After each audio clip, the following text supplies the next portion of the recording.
an article here that I want to share with you. I think it's kind of humorous in ways, and I find a little political metaphor in it. And this is an article that comes out of Health Day magazine, Tuesday, February 6th, and the title of the article is, "The Survey Finds Many Men Complaining of Ill-Fitting Condoms."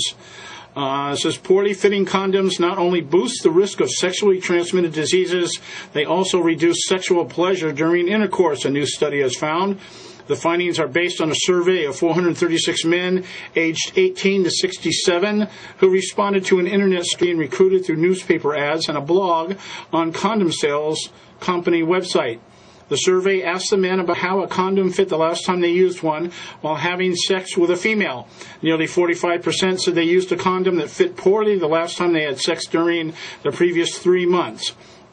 The men whose condoms fit poorly were also twice as likely to say that the condoms made it difficult for them, their partners, or both to reach orgasm. And the men with poor-fitting condoms were twice as likely to say they took off the condoms before they finished having sex. Now, the study involved heterosexual couples, and it was done by a center that researches sex, gender, and reproduction, but it was published in a journal for sexually transmitted disease. And at first, I failed to see the correlation there.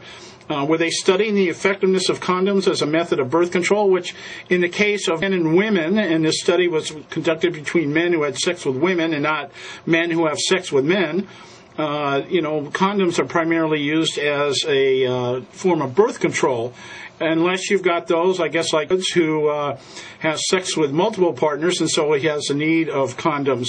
A couple of things I just observed. This is what about the gay community? Why weren't they surveyed? And why aren't we hearing an outrage from the gay community? They're being discriminated against because nobody asked them how condoms fit them during their sexual escapades. Where the claims that the medical profession and the government have a responsibility to make sure the condoms work and to make sure the condoms are pleasurable for both participants in the sexual act. Why isn't Obama giving TARP money now to the research of making better condoms? I don't know. None of this stuff is happening, and I guess it's just because when it comes to sex, most people don't want to talk about it anyway.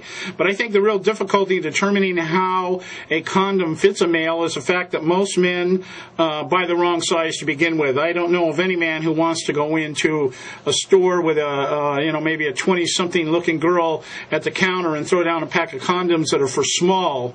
I think most of them are buying medium and large because they want to give the false impression that they are better endowed than they really are. And that's just kind of that's a man thing. And those men of you out there listening, you know what I'm talking about. But the political side of this thing, I saw a little political metaphor here. And this is kind of the way Obama sells his agenda to us. His agenda doesn't fit. It reduces the pleasure.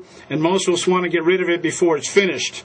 And those of us who do that kind of thing, we need to take off Obama just like we would a bad condom. Because in the end, all you have is a false sense of security while you're being screwed anyway. So, having said that, we're going to go to our first break. When we come back, we'll get into tonight's subject.